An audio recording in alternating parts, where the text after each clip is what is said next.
it is Paint Pouring Sandy, and I wanted to do a quick tutorial. This is going to be my first one, so hope y'all are patient with me, but I wanted to do a quick tutorial on a painting that I did earlier this week that I've had a lot of requests on how to do it. This is the example of the painting that I did earlier this week, and once everyone saw it, they were like, how in the world did you do that? Please show me. So, you know, as you can see in here, we've got some really great cells, and I just really love how this turned out. This is dry. I've not coated this or varnished this yet, but I'm going to be this is a 10 by 10 here that I did.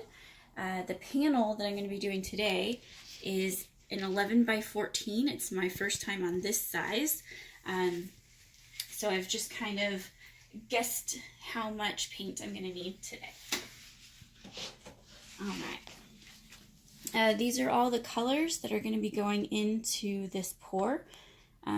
We've got a bronze or a rose gold, and then we've got 5 other colors here that are going to make up this empty. This is going to be my dirty pour cup. It's a 1 ounce medicine cup. All of these colors have been mixed with roughly 3 parts Floetrol to 1 part paint, a few drops of water, and a few drops of this spot-on treadmill silicone belt lubricant. All right, so now I'm going to take these individual colors here, and I'm going to pour them into my empty medicine cup here.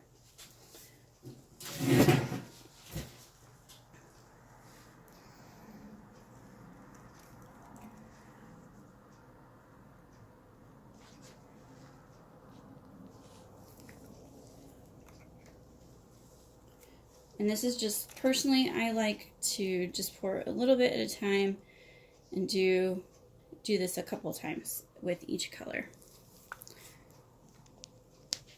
I feel like when I do my little dirty pour, that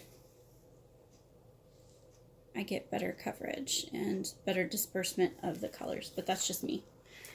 I am by no means an expert. I've only been paint pouring for about a week, but I've discovered some really great things and techniques that I like.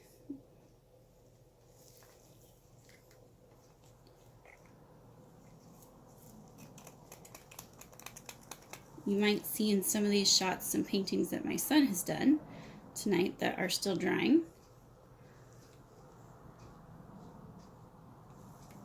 And I am going to say a little prayer that I do not get any of this paint on any of his previous paintings that are still drying.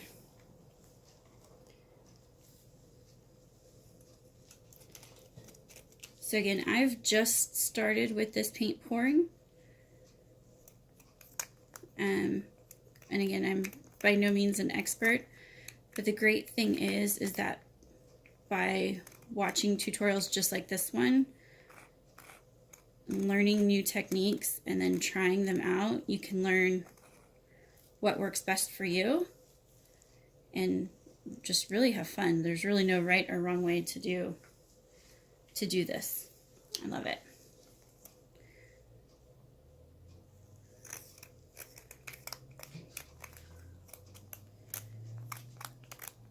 I try and do this very economically.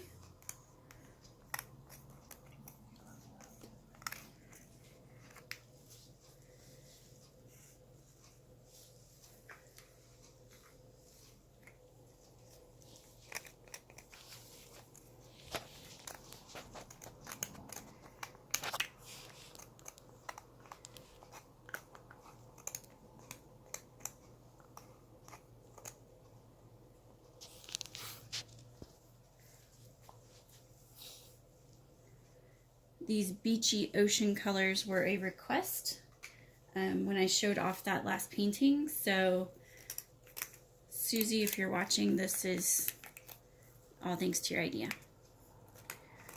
So, as you can tell, I'm going to have a pretty full 1 ounce medicine cup here.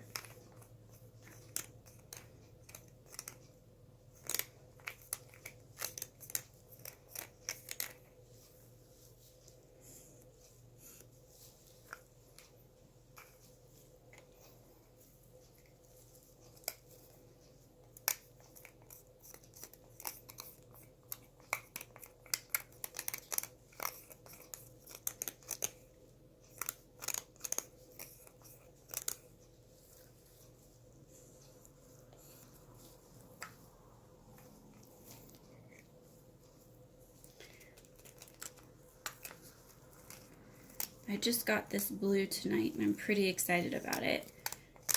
It's one that my son actually used in his 3 paintings he did tonight.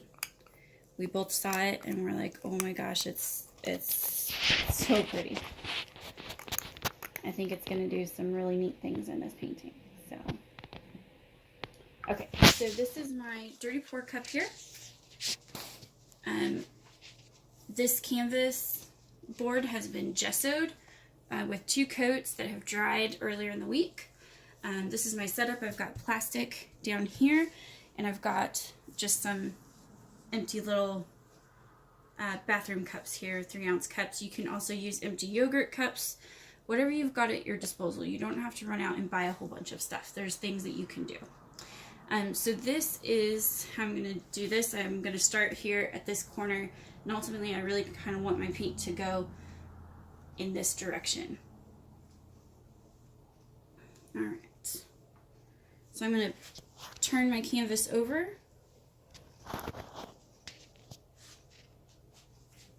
And I'm going to set it back down. And I'm going to leave my little dirty pour cup right there. Again, this is about 1 ounce of paint.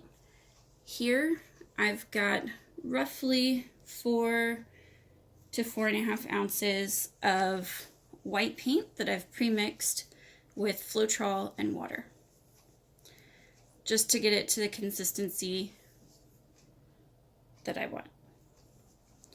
And as you're doing this, you're going to discover what consistency works best for you and what you like best.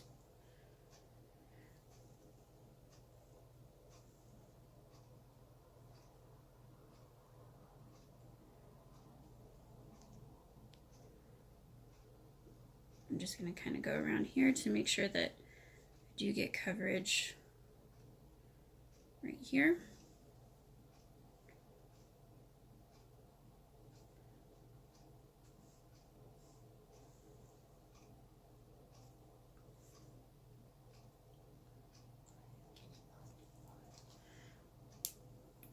All right. Now comes the messy part. I'm going to hold on to my medicine cup here and my board. And I'm going to get this white to cover as much as I can.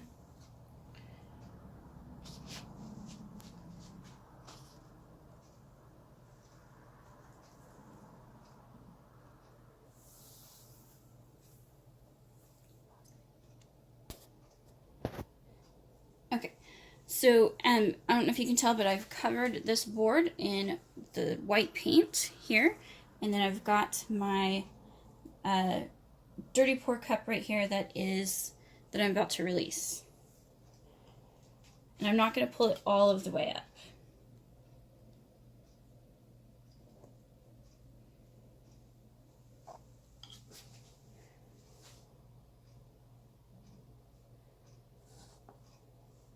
I'm trying to kind of just glide this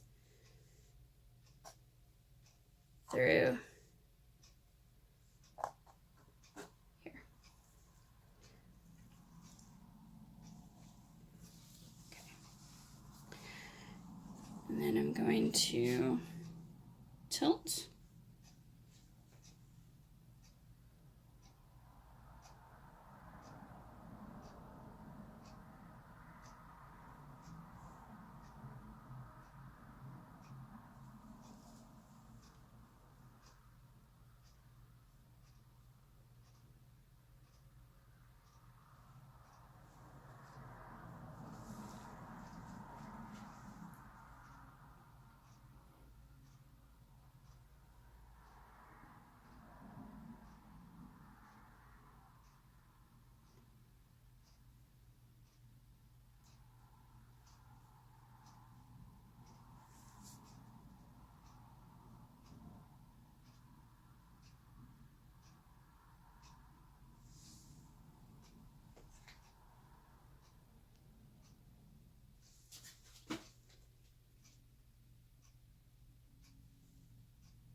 Now the next thing I'm going to do is I'm going to use a straw and I'm going to blow through it to get some of the desired effects.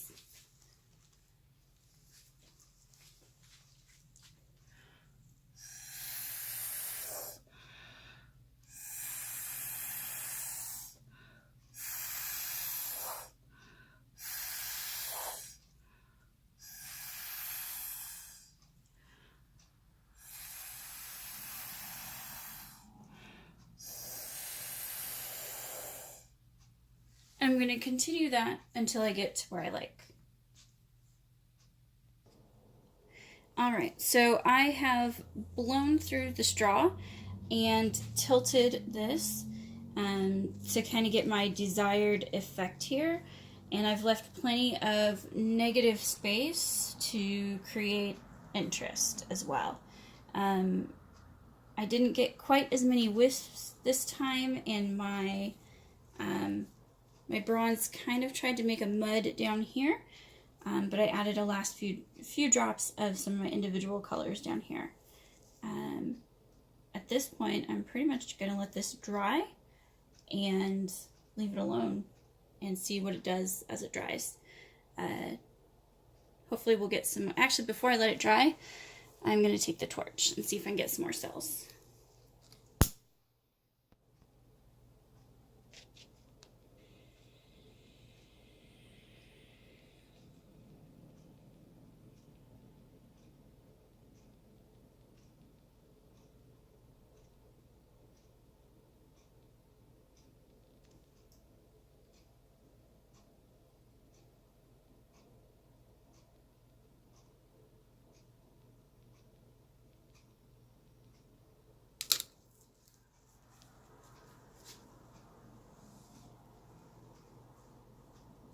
And as this dries, hopefully we'll get some more of these cells like you see here in this area.